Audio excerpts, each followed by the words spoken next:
Election হ'ল আমাৰ 9 এপ্ৰিলত আৰু ৰিজাল্ট ওলাল 4 মে'ত আৰু আমি আমাৰ মিত্ৰ জোটে 102টা সমষ্টিত জিকিলোঁ আৰু অপজিশ্যনে মাত্ৰ সৰ্বকালৰ বেয়া ৰিজাল্ট কৰি 24টাত জিকিলে। তাৰপাছত এই হুলস্থুল কৰে অধ্যক্ষ ডাঙৰীয়া মূল্যবৃদ্ধি অধ্যক্ষ ডাঙৰীয়া মূল্যবৃদ্ধি কিহৰ কাৰণে হৈছে? মূল্যবৃদ্ধি ইৰাণ আমেৰিকা আৰু ইজৰাইলৰ যুদ্ধৰ কাৰণে তেলৰ দাম পৃথিৱীত বাঢ়িছে তাৰ কাৰণে হৈছে। অধ্যক্ষ ডাঙৰীয়া এখন মোৰ হাতত লিষ্ট আছে মই লগত সিন্ডিকেট হৈছে নে নাই মই দৃঢ়তাৰে কৈছো লগত সিন্ডিকেট হৈছে নে নাই অধ্যক্ষ ডাঙৰীয়া মই অধ্যক্ষ ডাঙৰীয়া তেখেতৰ নিয়ম ডিস্টাৰ্ব কৰাটো অধ্যক্ষ ডাঙৰীয়া তেখেতৰ নিয়ম ডিস্টাৰ্ব কৰাটো এইটো কাম আপুনি এইবাৰ নকৰিব। যোৱাবাৰ মই আপোনাক লক্ষ্য কৰিছোঁ। প্লিজ মই আপোনাক কৈছোঁ, কাৰণ যেতিয়া মানে সন্মানীয় বিধায়কে কথা কয় আপোনাৰ যেতিয়া সময় থাকিব তেতিয়াই ক'ব, নক'ব প্লিজ। অধ্যক্ষ ডাঙৰীয়া এখেতলোকে পাহৰি গৈছে স্যাৰ মোৰ সময়খিনিত কিন্তু কৈছিলে মই যেতিয়া প্ৰস্তাৱটো পাছ কৰি আছিলো স্যাৰ মই যেতিয়া স্যাৰ প্ৰস্তাৱটো পাছ কৰি আছিলো তেতিয়া কিন্তু গোটেই বিজেপিৰ মানুহখিনিয়ে হুলস্থুল লগাই দিছিলে এতিয়া মই সদন মই চলাই আছো মনত ৰাখিব। স্যাৰ আগতে এইখিনিৰ পৰা স্যাৰ অপজিশ্যনৰ বিধায়ক আছিলে, এতিয়া দুটালৈকে গুচি গ'ল স্যাৰ। কিয় গুচি গ'ল স্যাৰ? হিমন্ত বিশ্ব শৰ্মা ডাঙৰীয়াই নৰেন্দ্ৰ মোদী ডাঙৰীয়াই দেশ আৰু ৰাজ্য ভালকে চলোৱাৰ কাৰণে আমাক ৰাইজে সমৰ্থন কৰিলে। অধ্যক্ষ ডাঙৰীয়া এইখন মোৰ হাতত চাৰ্ট আছে, আমাৰ সাউথ ইষ্ট এছিয়াৰ দেশবিলাকত তেলৰ দাম কিমান বাঢ়িছে তাত আছে, তাত ইউৰোপৰো আছে আমেৰিকাৰো আছে। অধ্যক্ষ ডাঙৰীয়া ম্যানমাৰৰ এইখিনি সময়ত তেলৰ দাম বাঢ়িছে 89.7%। মালয়েছিয়াত তেলৰ দাম বাঢ়িছে অধ্যক্ষ ডাঙৰীয়া 56.3%। পাকিস্তানত অধ্যক্ষ ডাঙৰীয়া তেলৰ দাম বাঢ়িছে 54.9%। ইউনাইটেড ষ্টেট অফ আমেৰিকাত অধ্যক্ষ ডাঙৰীয়া তেলৰ দাম বাঢ়িছে 44.5%। ফ্ৰেন্সত 22.1%। নেপালত 38.2%।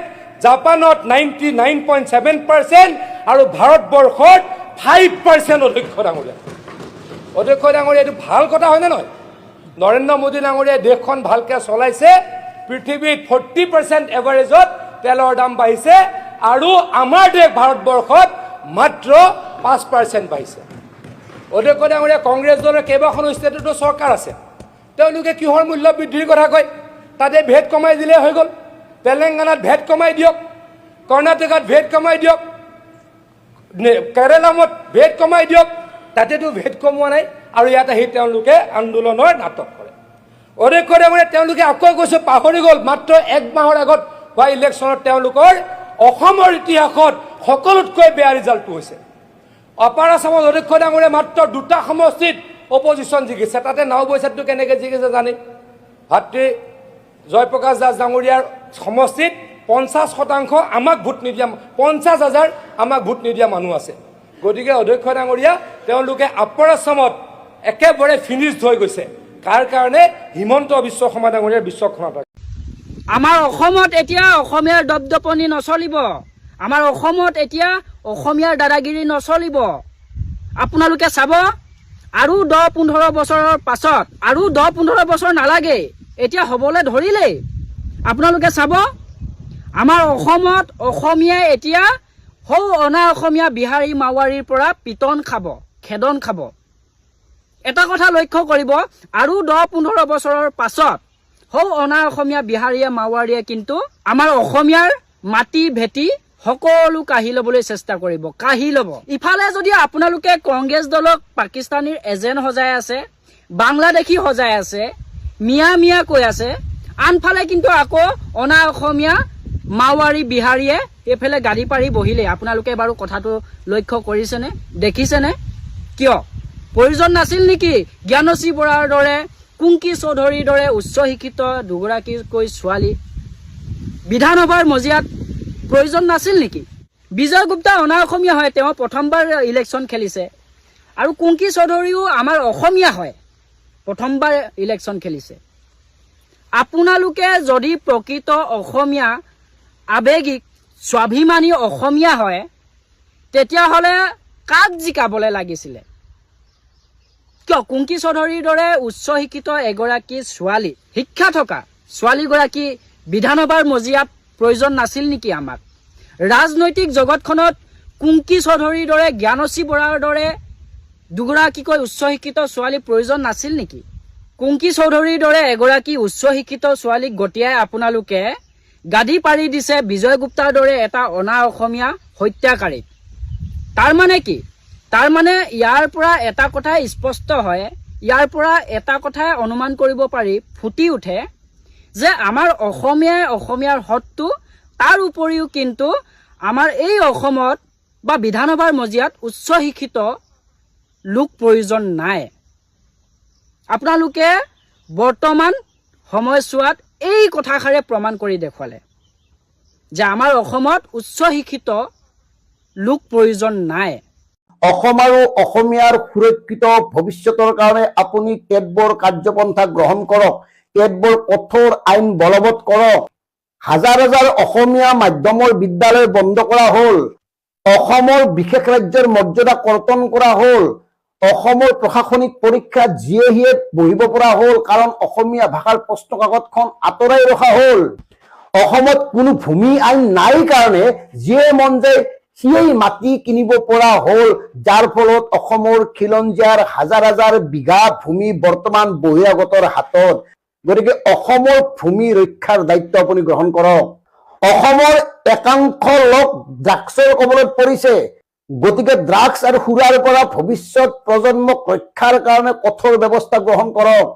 বৰ্তমান অসমত এনেকুৱা এটা পৰিৱেশ সৃষ্টি হৈছে যিয়ে মন যায় সিয়েই অসমক শাসন কৰিব পাৰে, অসমীয়া শাসন কৰিব পাৰে। গতিকে ৰাজনৈতিক ক্ষমতা যাতে অসমীয়াৰ হাতত থাকে তাৰ বাবে বিশেষ আইন প্ৰণয়ন কৰক, কাৰণ এতিয়া যিয়ে মন যায় সিয়েই অসমত আহি নিৰ্বাচন খেলিব পাৰে।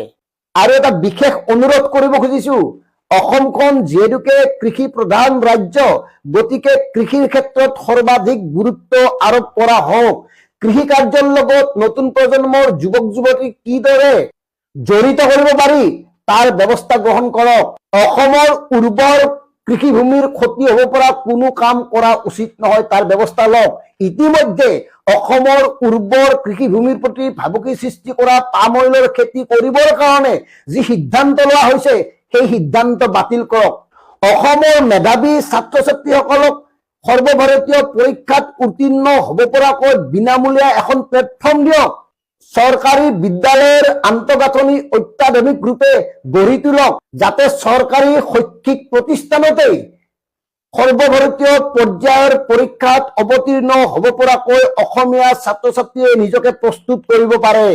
আৰু এটা বিশেষ অনুৰোধ আপোনাক কৰিব খুজিছো, বৃহত্তৰ অসমীয়া সমাজ জীৱনৰ সাতাম পুৰুষীয়া ঐক্য সম্প্ৰীতি ভাতৃত্ববোধত যাতে কোনো কাৰণত ব্যাঘাত নজন্মে তাৰ প্ৰতি নজৰ দিয়ক। এতিয়া হিন্দু মুছলমানৰ ৰাজনীতি পৰিহাৰ কৰি বৈধ অবৈধৰ বিষয়টো গুৰুত্ব প্ৰদান কৰক। যিসকল বৈধ তেওঁলোকৰ প্ৰতি সমান গুৰুত্ব প্ৰদান কৰি সমবিকাশৰ লক্ষ্যৰে আগবাঢ়ি যাওক, আৰু যিসকল অবৈধ তেওঁলোকৰ জাতি বৰ্ণ ভাষা কি সেইবোৰ চোৱাৰ কোনো প্ৰয়োজন নাই, তেওঁলোকক তাৎক্ষণিকভাৱে বিতৰণ কৰক। ইমানেই কথা, কাৰণ অসম আৰু অসমীয়াক সুৰক্ষিত কৰিবৰ কাৰণে অবৈধ অনুপ্ৰৱেশকাৰীৰ পৰা অসমক ৰক্ষা কৰিব লাগিব, তেওঁৰ ধৰ্ম যিয়েই নহওক। আমি আশা কৰিম সমাজত কিছু সাম্প্ৰদায়িক চিন্তা চৰ্চাৰ জন্ম দিব পৰা কোনো কথা যাতে আপুনি নকয়, আৰু এই ক্ষেত্ৰত আপুনি অধিক সচেতন হোৱা উচিত। শেষ বিশ্বাস, শেষ আস্থা আপোনাৰ ওপৰত আমি স্থাপন কৰিব খুজি মুখ্যমন্ত্ৰী হিমন্ত বিশ্ব শৰ্মা ডাঙৰীয়া। গতিকে আপুনি অসম আৰু অসমীয়াক অভয় বাণী দিয়ক, অভয়দান কৰক, যাতে কোনো ক্ষেত্ৰত কোনো কাৰণত বহিৰাগতই অসম আৰু অসমীয়াৰ ওপৰত নিৰ্যাতন চলাব নোৱাৰে, অসমৰ ভূমিৰ ওপৰত দখল কৰিব নোৱাৰে, অসমীয়াৰ জাতিসত্তাৰ ওপৰত কোনো ধৰণৰ আঘাত হানিব নোৱাৰে। তাৰ ব্যৱস্থা কৰক, দৰকাৰ হলে কঠোৰতকৈ কঠোৰ আইন প্ৰৱৰ্তন কৰক। আৰু এটা বিশেষ অনুৰোধ কৰিব খোজো, অসমত আইনখনৰ কোনো প্ৰয়োজন নাই, আইনখন বাতিল কৰাৰ কাৰণে আপুনিও অনুৰোধ কৰক, কাৰণ অসমত অসম আন্দোলন হৈছিল, যদিকে অসম আৰু অসমীয়াৰ সুৰক্ষিত ভৱিষ্যতৰ কাৰণে 855 গৰাকী যুৱকে প্ৰাণ বলিদান দিছে। তাৰপিছত অসম চুক্তি হৈছে, যদিও বিতৰ্কৰে ভৰা অসম চুক্তি, তাৰপিছতো কিন্তু আপোনাক আমি অনুৰোধ কৰিছো কাখন নালাগে।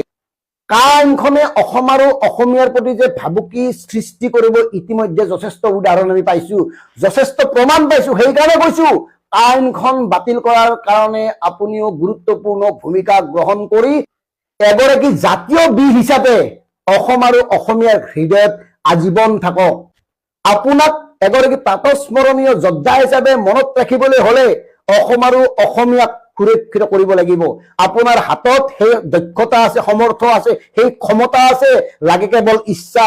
আশা কৰিম আপুনি প্ৰথমতে অসমীয়া মুখ্যমন্ত্ৰী হওক, তাৰপিছত দেশক সেৱা কৰক। অসম আৰু অসমীয়াক একাংশ বহিৰাগত বনিয়াই চেপি খুন্দি আহিছে, গতিকে অসমক এনেকে চেপি খুন্দি শেষ হবলৈ নিদি অসম আৰু অসমীয়াৰ এই গৌৰৱময় পতাকাখন উত্তোলন কৰি ৰাখিব লাগিব আপুনি, আৰু সেইকাৰণে আমি আপোনাক এই আহ্বান জনাইছো। আপোনালোকে এটা কথা চাগে গম পাইছে যে প্ৰতিবাৰে মানে ইয়াৰ আগৰবাৰো আমি দেখিছিলোঁ আৰু প্ৰথমবাৰো দেখিছিলোঁ, যেতিয়া বিজেপি চৰকাৰ আহিছিল আৰু বিজেপিৰ যেতিয়া বিধায়কসকল জয়ী হ'ল, তেতিয়া তেওঁলোকক ট্ৰেইনিং ল'বলৈ আগতে মহাৰাষ্ট্ৰলৈ লৈ গৈছিল। আৰু এইবাৰ যিসকল বিধায়ক জয়ী হৈছে তেওঁলোকৰ কেইজনমান আমি দেখিলোঁ যে তেওঁলোক ইতিমধ্যে দিল্লীলৈ গৈছে প্ৰশিক্ষণৰ কাৰণে, ফ্লাইটেৰে গৈছে। এতিয়া কথা হ'ল টোটেল বিজেপিৰ যিখিনি বিধায়ক জয়ী হৈছে 82গৰাকী বিধায়ক জয়ী হৈছে। এতিয়া 82গৰাকী বিধায়কৰ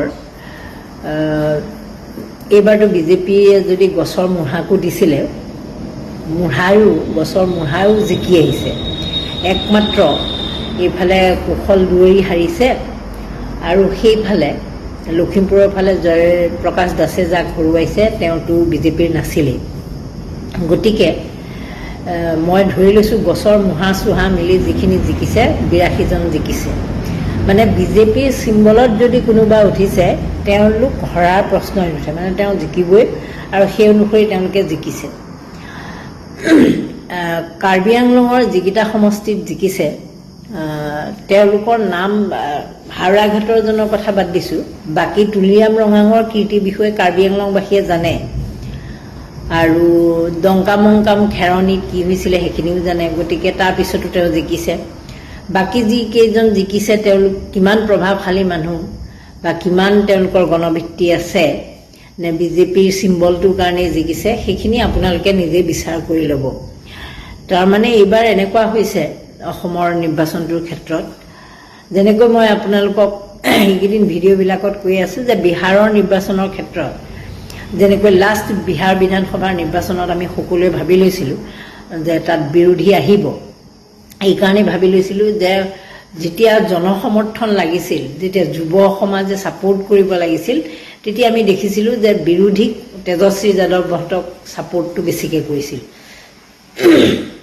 কিন্তু যেতিয়া সেইটো নিৰ্বাচনলৈ পৰিৱৰ্তিত হ'ল, ভোটলৈ পৰিৱৰ্তিত হ'ল, তেতিয়া ধাৰাত ধাৰ বুলি যে আমি কওঁ, ধাৰাত ধাৰ বেটিং ছিক্সাৰ মাৰি দিলে বিজেপিয়ে। মানে বিজেপিয়েতো মাৰিছে, বিজেপিৰ লগত যিবিলাকে লালু পাঞ্জু দল যিবিলাকে সমৰ্থন কৰিছিল, মানে আপোনাৰ জিতেন ৰাম মাঝিৰ দল কওক, চিৰাগ পাছোৱানৰ দল কওক, মানে মূল হেৰিয়াত নাথাকিলেও AIMIMৰ 5গৰাকী, এনেকৈ মানে বিজেপিৰ যদি আশীৰ্বাদ এনেকৈ পৰিছে, ডাইৰেক্টলি পৰিছেতো তেওঁলোক জিকিছে, ইনডাইৰেক্টলিও যদি পৰিছে তেওঁলোকো জিকি গৈছে। এইবাৰ অসমৰ ক্ষেত্ৰত মাত্ৰ কুশল দুৱৰী একমাত্ৰ বিধায়ক যিগৰাকী বিজেপিৰ হাৰিছে। বাকী সেইফালে সংখ্যালঘু অঞ্চলবিলাকৰ কথাটো বাদ দিছোঁ, আৰু তেওঁলোকে তাত বেছি প্ৰাৰ্থিত্ব দিয়াও নাই আৰু আগ্ৰহো নাই সিমান। বাকী মই ইতিমধ্যে কৈছোঁ, কোনোদিনে নাম নুশুনা এতিয়া আমি বহুত একেবাৰে হিৰো সজাই দিছোঁ। জিকাৰ পিছত সংবাদ মাধ্যমে হিৰো সজাই দিয়াটো বেলেগ কথা, কিন্তু তেওঁলোকৰ গ্ৰাছৰুট লেভেলত কেনেকুৱা ধৰণৰ টাচ আছিল, কি আছিল, সেইখিনি কথা আপোনালোকে সমষ্টি মানুহখিনিয়ে বেছি ভালকৈ মোতকৈ গম পাব। আৰু যিখিনি মোৰ নলেজৰ পৰা মই যিখিনি মানুহৰ লগত কথা পাতি গম পাইছোঁ, বহুবোৰ মানুহেই বিজেপিৰ নামত জিকি আহিছে। এতিয়া কথা হ'ল তেওঁলোকক প্ৰশিক্ষণৰ কাৰণে দিল্লীলৈ পঠিওৱাৰ ব্যৱস্থা কৰিছে বিজেপিয়ে। দিল্লীলৈ পঠিওৱাৰ ব্যৱস্থাত আমি দেখিছোঁ আজি ফ্লাইটত কেইজনমান গ'ল, আৰু মুখ্যমন্ত্ৰীৰ লগতো তাত বহি থকাকৈ দেখিলোঁ কেইজনমানক। এতিয়া মোৰ প্ৰশ্নটো হ'ল যে যিকেইজন বাৰু নতুন, একেবাৰে ধৰি লওক ৰূপালী লাংথাচা জাতীয় যিসকল উঠিছে, তেওঁলোকে নাজানিব পাৰে বিধানসভাৰ আচাৰ আচৰণ বা এইবোৰ কথা নাজানিব পাৰে, তেওঁলোকৰ কথাটো বেলেগ। বাকী ৰূপজ্যোতি কুৰ্মীহঁতৰ নিচিনা মানুহবিলাকক, এইবিলাক মানুহৰ যোৱা কি প্ৰয়োজন আছে? ইমানবাৰ জিকা মানুহবিলাকক তেওঁলোকৰ এক্সপিৰিয়েঞ্চেই কিমান হ'ল, আৰু তাৰপিছত সেইবোৰ মানুহে কিহৰ কাৰণে যাব লগা হ'ল? আপোনাক মোক বিজেপিৰ বিধায়িকাই কয় যে পাৰিলে এখন আঞ্জা দি খাব, জুইত বনাই খাব, প্ৰধানমন্ত্ৰীয়ে কয় তেল নাখাব, বিদেশ ভ্ৰমণলৈ নাযাব, আৰু তেওঁলোকে ফ্লাইটত আমাৰ টকাৰে ক'ৰ পৰা আজি যিকেইজন বিজেপি বিধায়ক গৈছে, প্ৰথমবাৰৰ বিধায়ক, তেওঁলোক এনেকুৱা কৰোড়পতি মানুহ নহয় যে কৰোড়পতি ফেমিলিৰ মানুহ নহয়। বিজেপিয়ে নিজেও কয় তেওঁলোকে ৰাজকীয় পৰিয়ালক টিকেট নিদিয়ে। যদি ৰাজকীয় পৰিয়ালক টিকেট নিদিয়ে তেওঁলোকে এইহেন মূল্য বৃদ্ধিৰ দিনত কেনেকৈ যাব পাৰিলে ফ্লাইটত? অহাই যোৱাই আপোনালোকে ভাবি চাওক, কাৰণ প্ৰথম দৰমহাটোৱে তেওঁলোকৰ হোৱা নাই। তাতেই কথাটো গম পোৱা যায় যে তেওঁলোকে সকলো কথাতে ফাইনেন্স কৰে, মানে তেওঁলোকে সকলোকে বেকআপ কৰে, আৰু সেই বেকআপ যে কৰে ক'ৰ পৰা কৰে? বেকআপ কৰাটো আপোনাৰ মোৰ টকাৰ পৰা কৰে। বিজেপি দলত ধৰি লওক আপুনি বিজেপিৰ সমৰ্থক নহয়, আপুনি দুখুৰ কংগ্ৰেছী, আপুনি বা বেলেগ AIDFৰ সমৰ্থক বা বেলেগ ৰাইজৰ দলৰ সমৰ্থক, বা ময়ো ধৰি লওক বিজেপিৰ সমৰ্থক নহয়, কিন্তু মোৰ পৰাও বিজেপিয়ে টকা পাইছে, আৰু এই যে মোৰ পৰা বিজেপিয়ে টকা পাইছে সেই টকাৰে তেওঁলোকে এই ধৰণৰ লাহবিলাহ ইলাহী কাৰবাৰবোৰ কৰিছে। কেনেকৈ কওঁ শুনক। বিজেপি আটাইতকৈ ধনী দল, বিজেপিৰ আটাইতকৈ গৰিষ্ঠ সংখ্যক মানে তেওঁলোকৰ মেম্বাৰ থকা দল বুলি তেওঁলোকে কয়, যদিও পঁইতাচোৰালে ভয় খায়, তেওঁলোক বোলে আটাইতকৈ বেছি মেম্বাৰ থকা দল, আৰু তেওঁলোকৰ ধনে ধনে তেওঁলোক শক্তিশালী।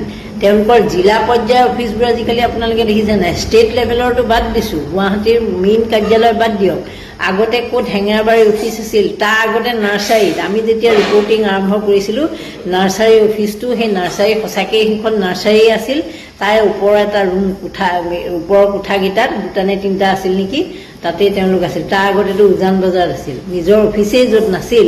সেই বিজেপি এতিয়া আমি ৰিপৰ্টিং আৰম্ভ মানে মই আপোনালোকক যিটো সময়ৰ কথা কৈছোঁ সেইটো 2002-03 চনৰ সময়ৰ কথা, আৰু এতিয়া বিজেপিৰ অৱস্থা চাওক, কেনেকুৱা কাৰ্যালয় 5 ষ্টাৰ হোটেল 7 ষ্টাৰ হোটেলতকৈ ভাল হ'ল। কিন্তু কিহৰ কাৰণে হ'ল? ক'ৰ পৰা পইচা পালে? এই যে বিজেপিয়ে সাহায্য যে পায়, যিটো ইলেক্টৰেল বণ্ডৰ জৰিয়তে যিটো টকা লৈছিল, আজিকালি ইলেক্টৰেল বণ্ড নহয় যেনিবা দলীয় সাহায্য লয়, কাৰণ সেইটো সুপ্ৰিম কোৰ্টে বন্ধ কৰি দিলে। সেই যে ইলেক্টৰেল বণ্ডৰ জৰিয়তে যে পইচাটো লয় নহয়, সেই ইলেক্টৰেল বণ্ডৰ জৰিয়তে যিবোৰ কোম্পেনীয়ে পইচা দিয়ে, যিবোৰ ব্যক্তিগত মানুহে পইচা দিয়ে, সেইবিলাকে আমাৰ পৰা পইচাটো লয়।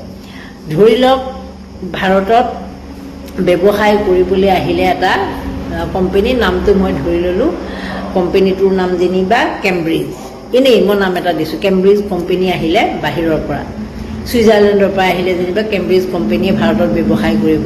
তেওঁলোকৰ প্ৰথম কামটোৱে হ'ল যিখন চৰকাৰ থাকে সেই চৰকাৰখনৰ, মানে আমাৰ ভাৰতৰ ছিষ্টেমটো, বেলেগ দেশত নহয়, যিহেতু বিজেপি চৰকাৰ আছে, বিজেপি মন্ত্ৰীক খোজ কৰিব লাগিব, গতিকে তেওঁলোকে ডনেশ্যন ইলেক্টৰেল বণ্ডৰ জৰিয়তে দিব লগা হয়।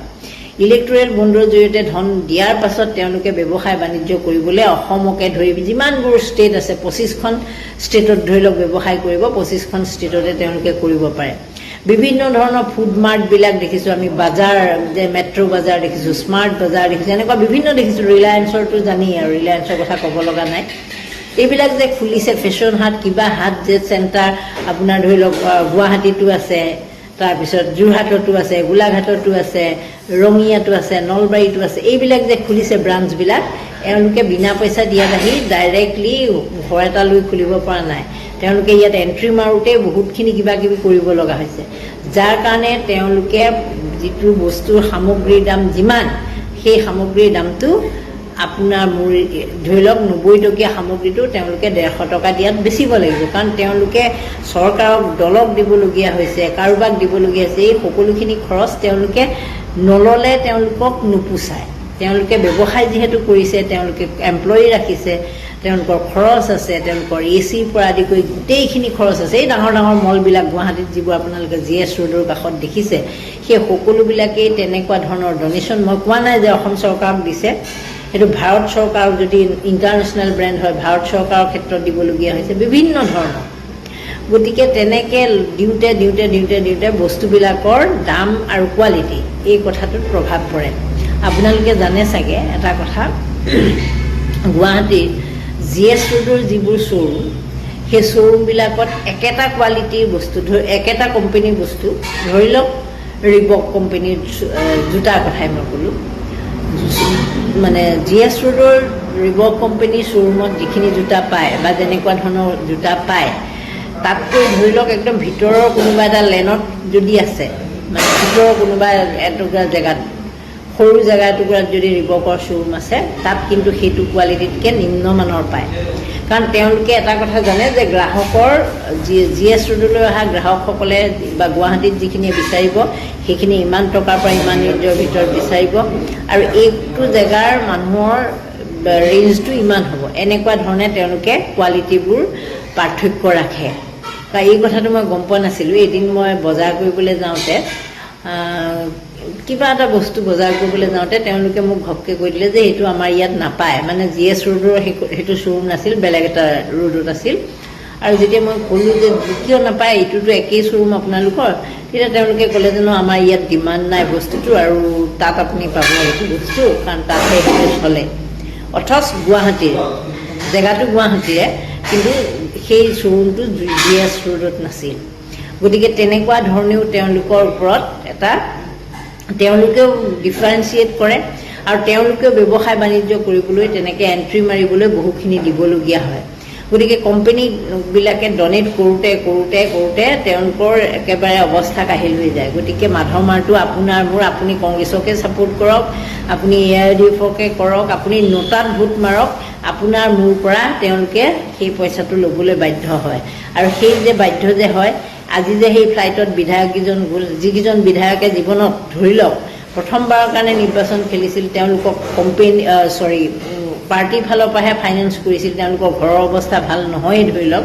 তেনেকুৱা বিধায়কো যদি গৈছে তেনেহ'লে দৰমহাটো নাপাওঁতেই কেনেকৈ তেওঁলোকে ইমান লাহবিলাহে যাব পাৰিছে আজি আপোনাক মোক যদি ঘপকৈ কোম্পানী এটাত চাকৰি কৰিম কাৰণে যাবলৈ যদি ট্ৰেইনিং ল'বলৈ কয় কোম্পানীয়ে আমাক সেইখিনি খৰচ দিয়ে যদি এপইণ্টমেণ্ট লেটাৰখন পাই যায় কোম্পানীয়ে দিয়ে আৰু যদি নিজাববীয়াকৈ দিয়া হয় তেতিয়াহ'লে আপুনি কাৰোবাৰ পৰা ধাৰ ধুৰ কৰি পেলাই যাব লগা হয় নহয় জানো আমাৰ প্ৰেক্টিকেল সমস্যাটো তেনেকুৱা তেওঁলোকৰ ক্ষেত্ৰত এইখিনি যে কৰিব তেওঁলোকে যে গৈ তাত থাকিব হোটেলত থাকিব কিবা কৰিব সেই খৰচবোৰ চব আপোনাৰ মূৰৰ ওপৰত গতিকে এই যে তেওঁলোকৰ ইলাহী কাৰবাৰবিলাক বশিষ্ঠৰ যি অফিচত আপোনালোকে দেখিছে একেবাৰে হাজাৰ AC লাগি আছে চেণ্ট্ৰেলি AC ৰুমত তেওঁলোকে আড্ডা দি আছে এই কাৰবাৰবিলাক যে কৰি আছে এই সকলোৰে বোজা আপোনাৰ মোৰ ওপৰত পৰাৰ কাৰণে এই ব্ৰেডৰ দাম গৈ পেলাই 20ৰ পৰা 25 টকা হৈছেগৈ এই ইলেকশ্যনৰ সময়ত এই হেঁচাটো বহুত বেছি পৰিলে কাৰণ আপোনালোককে মিটিঙলৈ নিবলৈ তেওঁলোকে গাড়ীবোৰ দিবলগীয়া হ'ল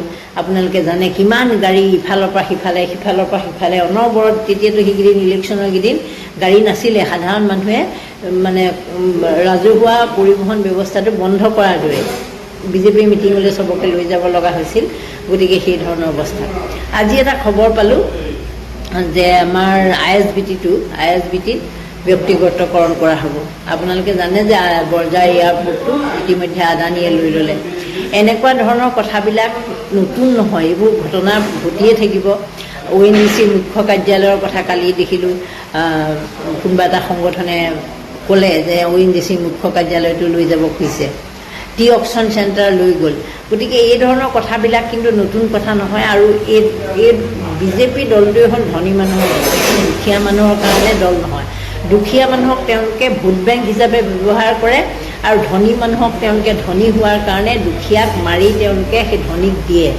সেইটোহে ধনী মানুহৰ দল বুলি যদিও কৈছোঁ তেওঁলোকে দুখীয়া যিমান মানুহ আছে আপোনালোকে গমেই পায় হিতাধিকাৰী কিমান লাখ হিতাধিকাৰী কৰিছে চাউল দালি দিয়াৰ ব্যৱস্থা কৰিছে সেইসকলক ব্যৱহাৰ কৰে আৰু দিয়েগৈ সেই আম্বানী আদানী এনেকুৱা জাতীয় মানুহবিলাকক যিবিলাকৰ অলৰেডি আছে কিন্তু আপোনাৰ মোৰ নিচিনা মানুহ আমি না চৰকাৰৰ পৰা এটকামান পাওঁ এটকাও আজিলৈকে পোৱা নাই এই বিজেপিৰ 10 বছৰীয়া শাসনকালত মোদীৰ 12-13 বছৰীয়া শাসনকালত আৰু আমি আমাৰ ওপৰতে মাধৱ মাৰটো কিন্তু সকলো ফালৰ পৰা পৰিছে তাৰপিছতো আমাৰ শিক্ষা নহ'ল গতিকে কক্ৰোচ এই পঁইতাচোৰা মানুহবিলাকে পঁইতাচোৰা যিবিলাক ওলাইছে সিহঁতে ইয়াৰ বিৰোধিতা নকৰি কি কৰিব কওক সিহঁতৰ ধৈৰ্যচ্যুতি ঘটিব কি কওক কাৰণ যেতিয়া যিটো সময়ত প্ৰধানমন্ত্ৰী নৰেন্দ্ৰ মোদী আপোনাক তেল কমকৈ খাবলৈ গৈছে আপোনাক সকলো ফালৰ পৰা ৰেষ্ট্ৰিকশ্যন যিমান পাৰে ঘৰৰ পৰা কাম কৰিবলৈ কৈছে। তেওঁলোকৰ মন্ত্ৰীয়ে দুদিনমান দেখুৱাইও আকৌ যে বাছত গ'ল, আমুকত গ'ল, তামুকত গ'ল বুলি, সেইবোৰ দেখুৱাইহে দেই, এইবোৰ মেকিং। হেমা মালিনীয়ে অটত উঠা দেখাইছে, সেইবোৰ আপোনালোকে নেভাবিব, এইবোৰ পাব্লিচিটি ষ্টাণ্ট। মানে বিজেপিৰ মানুহে এনেকুৱা কৈছে। কিয় কংগ্ৰেছৰ মন্ত্ৰীৰ কথা দেখুওৱা নাই? কিয় বেলেগ দলৰ আপোনাৰ SP অখিলেশ যাদৱৰ কথা কিয় দেখুওৱা নাই? কাৰণ সেইবিলাক নেদেখায়, সেইবিলাক দেখালে সিহঁতৰ মানে হেৰিটো নহ'বতো। গতিকে বিজেপিৰ মুখ্যমন্ত্ৰীয়ে ক'ত গৈছে, বিজেপিৰ সমৰ্থকে ক'ত কি কৰিছে। তুলিয়াম ৰংহাঙে হেৰিয়াত গৈছে, দ্বীপবাহনত গৈছে, যি তুলিয়াম ৰংহাঙৰ ঘৰ ৰাজপ্ৰসাদ। গতিকে সেইবোৰ কেৱল পাব্লিচিটি ষ্টাণ্টৰ কাৰণে কৰা হৈছে। আৰু এই পাব্লিচিটি ষ্টাণ্টবিলাক দেখুৱাই দেখুৱাই আমাক কেনেকুৱা ধৰণে সুধিছে। আজি চাওক, আজি ISBTত যেতিয়া এই ব্যক্তিগতকৰণৰ খবৰটো আহিছে, দেখিছোঁ মানুহবিলাকৰ মুখবোৰ একেবাৰে শুকাই গৈছে। আপোনালোকে জানে গুৱাহাটীত এতিয়া ASTC আণ্ডাৰত বাছ নাই, চব গ্ৰীণ বাছ। আৰু গ্ৰীণ বাছ বুলি কোৱাৰ লগে লগে এক্সিডেণ্ট আৰু ৰাস্তা ভেটাত দিয়া, এই কথাটোৰ কাৰণে বিখ্যাত। মানে ৰাস্তাটো গোটেইটো ভেটি পেলাই। গ্ৰীণ বাছ এখন থাকিলে আপুনি আৰু সেইখিনি ট্ৰেফিক জাম হোৱাটো নিশ্চিত। গ্ৰীণ বাছৰ ইমানেই দপদপনি, মানুহ মৰাৰ পৰাও মাৰে, ৰখোৱাৰ পৰাও য'তে ত'তে ৰখায়, তাৰপিছতো কিন্তু কাৰো মাতিবলৈ সাহস নাই গ্ৰীণ বাছৰ বিৰুদ্ধে। কিহৰ কাৰণে নাই, কি নাই, সেইখিনিও আপোনালোকে বিচাৰ কৰিব। গতিকে কেইটামান মানুহ ধনী কৰাৰ কাৰণে বাৰে বাৰে আমি চৰকাৰখন আনিছোঁ। আৰু আমাৰ আশা হ'ল যে যিসকল আমি অৰুণোদয় হিতাধিকাৰী বা দুখীয়া মানুহ, আমি চৰকাৰৰ পৰা কিবা পাম। আজি সুলভ মূল্যৰ দোকানীৰ কথাও দেখিলোঁ যে এজনে ইতিমধ্যে শিৱসাগৰত যে সেইদিনাখন ঢুকালে, সেইজন মানুহে নিজে নিজক নিষেধ কৰিব লগা হ'ল কেৱল সুলভ মূল্যৰ দোকানৰ সেই ধাৰ চৰকাৰৰ ফালৰ পৰা যি প্ৰাপ্য নোপোৱাৰ কাৰণে। আৰু নতুন নতুন বা কি ঘটনা হয়, মই কামনা নকৰোঁ যে অসমত তেনেকুৱা ঘটনা যাতে নহওক, কিন্তু এই ব্যক্তিগতকৰণ, এই ধৰণৰ কথা বতৰাবিলাকে কিন্তু শেষ কৰি দিব। কাৰণ তেওঁলোকে ব্যক্তিগতকৰণ হোৱাৰ লগে লগে বহুতবোৰ মানুহ বাহিৰ হৈ যাব, আমাৰ থলুৱা মানুহৰ স্থান নোহোৱা হৈ যাব।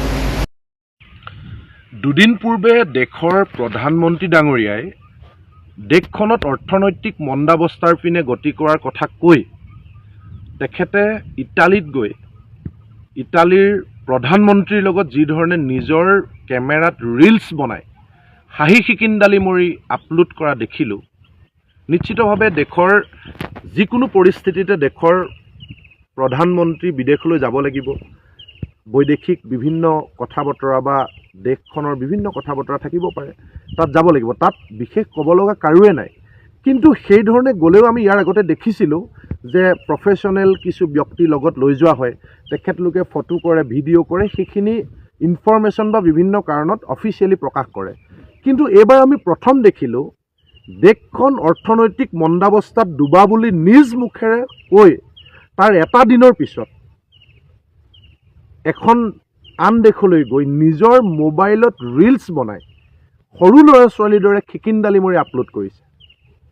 কিন্তু তাৰ সমান্তৰালভাৱে আমি দেখিলোঁ এই যে বিজেপি নেতা বা তেওঁলোকৰ চৰকাৰৰ ব্যক্তিসকলে তেওঁলোকৰ ওপৰ মহলক, ৰাষ্ট্ৰীয় নেতাবিলাকক অনুকৰণ কৰা বুলি কয়, সেই একেই প্ৰধানমন্ত্ৰী ডাঙৰীয়াৰ পদ অনুকৰণ কৰি এতিয়া দেখিলোঁ যে সিদিনা ইলেকশ্যনত নিৰ্বাচিত হৈ অহা বিধায়কসকলে এই দেশৰ ৰাজ্যৰ অৰ্থনৈতিক মন্দাৱস্থা, মূল্যবৃদ্ধিত ৰাইজ জুৰুলা হৈ থকাৰ সময়ত তেখেতলোকে নিজৰ মনোৰঞ্জনৰ কাৰণে বিধায়ক একাদশ হৈ এটা দিন পূৰ্বে বৰ্ষাপাৰা ষ্টেডিয়ামত তেওঁলোকে মনোৰঞ্জন কৰিছে, ক্ৰিকেট খেলিছে। এই জিকি অহা মাত্ৰ 2 বা 3টা দিন হৈছে ৰাজ্যখনত অৰ্থনৈতিক মন্দাৱস্থাই চূড়ান্ত ৰূপ ধাৰণ কৰিছে। ৰাইজে এটা ৰন্ধন গেছ ক্ৰয় কৰিব নোৱাৰি খৰি বিচাৰিব লগা হৈছে, ঔষধ ক্ৰয় কৰিব পৰা নাই, মানুহৰ নাজল নাথল অৱস্থা। এনে সময়ত ৰাইজখনক দুখৰ সাগৰত ডুবাই থৈ মন্ত্ৰী বিধায়কসকলে এনেকৈ মনোৰঞ্জন কৰিব পাৰেনে? নে মন্ত্ৰী বিধায়কসকলে পাৰে? আজি মই বিধায়কসকলৰ কথা বাদেই দিলোঁ, যিসকল মন্ত্ৰী, বিধায়কসকল বাৰু এটা সমষ্টিৰ প্ৰতিনিধিত্ব কৰে, মন্ত্ৰীসকলৰ দায়িত্বটো গোটেই ৰাজ্যখনত। তেওঁলোকৰ হাততে গুৰুত্বপূৰ্ণ বিভাগসমূহ ন্যস্ত কৰা হৈছে।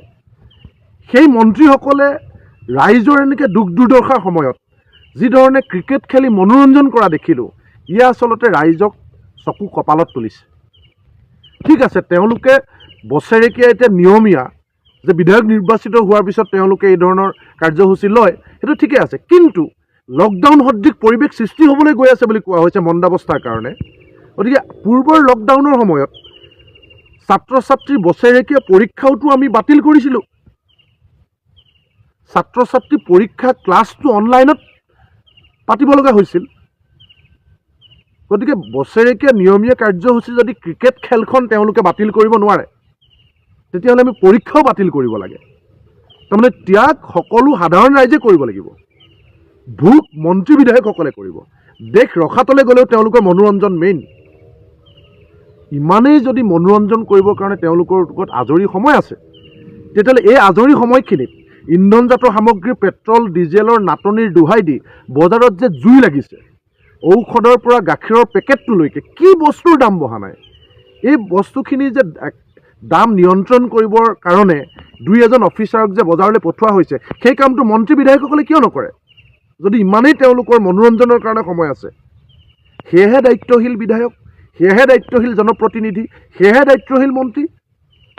গতিকে গোটেই কথা বতৰাখিনি সাধাৰণ ৰাইজে হয়তো চুপে চাপে শুনি আছে, কিন্তু আমি মনে মনে থাকিব নোৱাৰোঁ। আৰু এদিন ৰাইজেও মাত মাতিব। গতিকে সাৱধান হোৱা উচিত সকলো।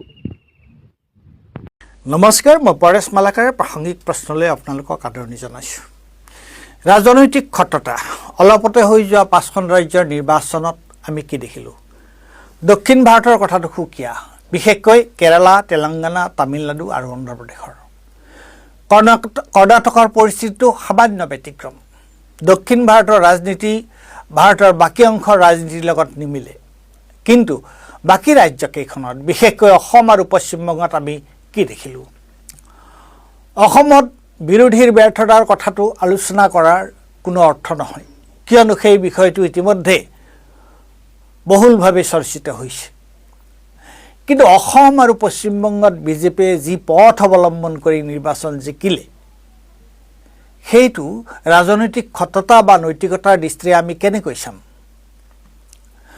নিৰ্বাচন গণতন্ত্ৰৰ এক অবিচ্ছেদ্য অংগ, কিন্তু নিৰ্বাচন নিকা আৰু ন্যায়সংগত হ'লেহে সি গণতন্ত্ৰ সমৃদ্ধ কৰে। তাৰ বিপৰীত ঘটিলে সি গণতন্ত্ৰক দুৰ্বলহে কৰে। অসমত সমষ্টি পুনৰ নিৰ্ধাৰণৰ দ্বাৰা কি কৰা হৈছে? এইটো সঁচা কথা যে সমষ্টি পুনৰ নিৰ্ধাৰণ এক সাংবিধানিক ব্যৱস্থা, যাক ইংৰাজীত ডিলিমিটেশ্যন বুলি কোৱা হয়। ই হ'ল সময়ে সময়ে জনসংখ্যাৰ পৰিৱৰ্তনৰ ভিত্তিত সমষ্টিসমূহৰ সীমা পুনৰ নিৰ্ধাৰণ কৰা এক প্ৰক্ৰিয়া। ইয়াৰ মূল উদ্দেশ্য প্ৰতিটো নিৰ্বাচনী সমষ্টিত জনসংখ্যাৰ যিমান সম্ভৱ সমানে বিতৰণ কৰি এক ব্যক্তি এক ভোটৰ নীতি প্ৰতিষ্ঠা কৰা। ভাৰতীয় সংবিধানৰ অনুচ্ছেদ 82 আৰু 170 অনুসৰি লোকপিয়ালৰ পিছত ডিলিমিটেশ্যন আয়োগে এই কাম সম্পন্ন কৰে।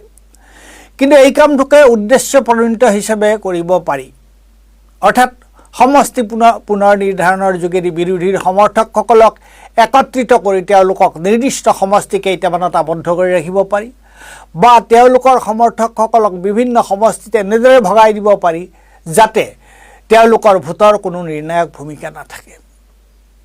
এনে কৰিলে শাসক দলে বাৰে বাৰে অনায়াসে নিৰ্বাচনত জয়ী হৈ থাকিব পাৰিব।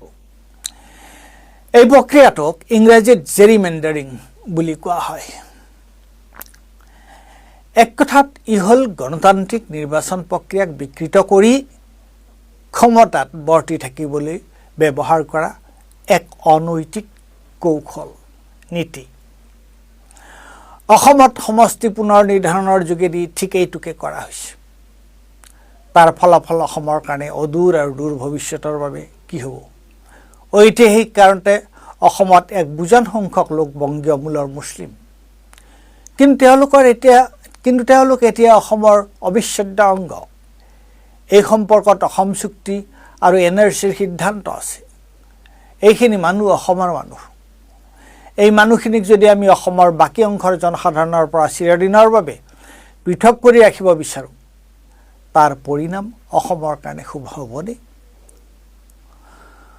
অসমৰ জনসংখ্যাক আমি মূলতঃ মূলসুঁতিৰ অসমীয়া, আদিবাসী, জনজাতীয় আৰু অভিবাসী মুছলমান হিচাপে ভাগ কৰিব পাৰোঁ।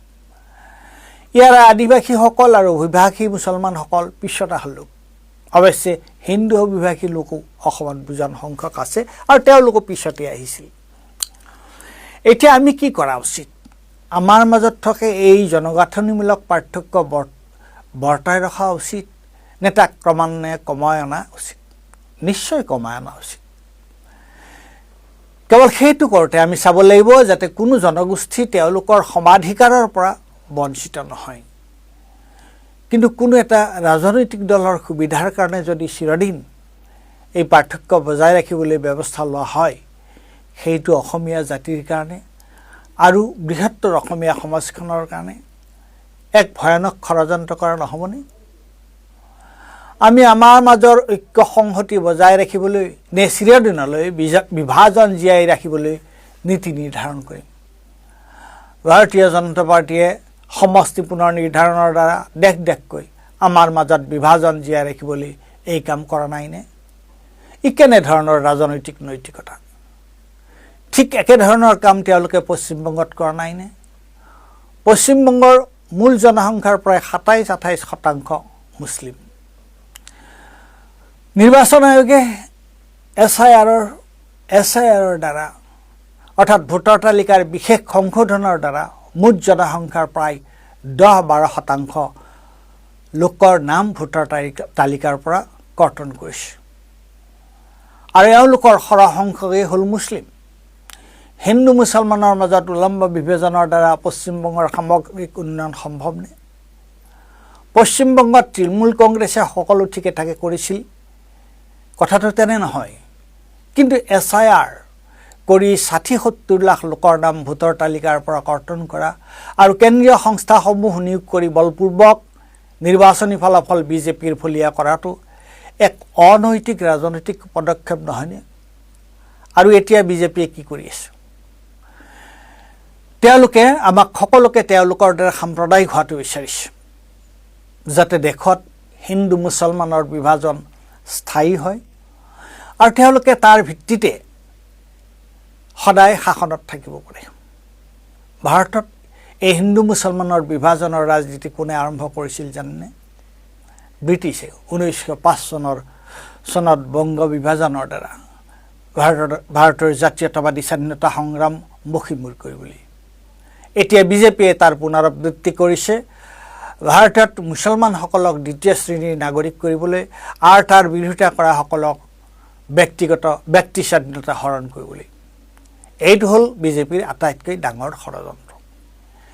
ইয়াৰ লগতে বিজেপিৰ অসাধু আৰু নৈতিকতাহীন ৰাজনীতিৰ আৰু কেইটামান উদাহৰণ দিব পৰা যায়।